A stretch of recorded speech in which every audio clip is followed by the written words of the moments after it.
et je suis fier d'être drag queen, d'être une personne trans non-binaire et d'être maman.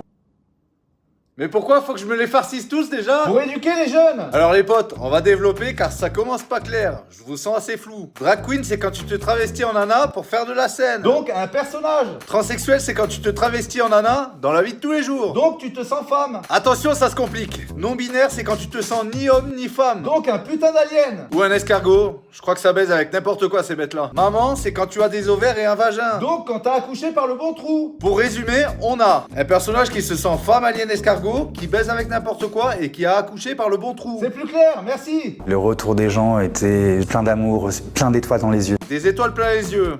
C'était avant ou après le gloriole? Oh mais t'es dégueulasse. Si tu te sens bien en étant qui tu es, c'est uniquement parce que tu ne quittes plus la secte. L'idéologie woke, c'est une secte. Développe. Contrôle de la pensée dominante, du comportement à avoir, rupture des liens avec la société, exploitation financière via des associations, imposition de croyances inflexibles, zéro remise en question. Ah bah merde. Je déteste les stéréotypes. Directement, un homme doit avoir un pénis, doit avoir de la barbe, une femme doit avoir une poitrine. Timothée, les gens ne doivent pas être qui ils sont. Ils sont qui ils sont. Je suis là pour faire de la pédagogie. Pour recruter dans ta secte, Timothée. Parce que je ressemble à un homme, je dois être un monsieur. Ressembler à un homme ne fait pas de toi un monsieur. C'est ta biologie qui te détermine. Parce que tu as ou tu as eu des couilles, Timothée. Arrêtons cette propagande de masse. Revenons à la vie. Dégauchisons l'Occident.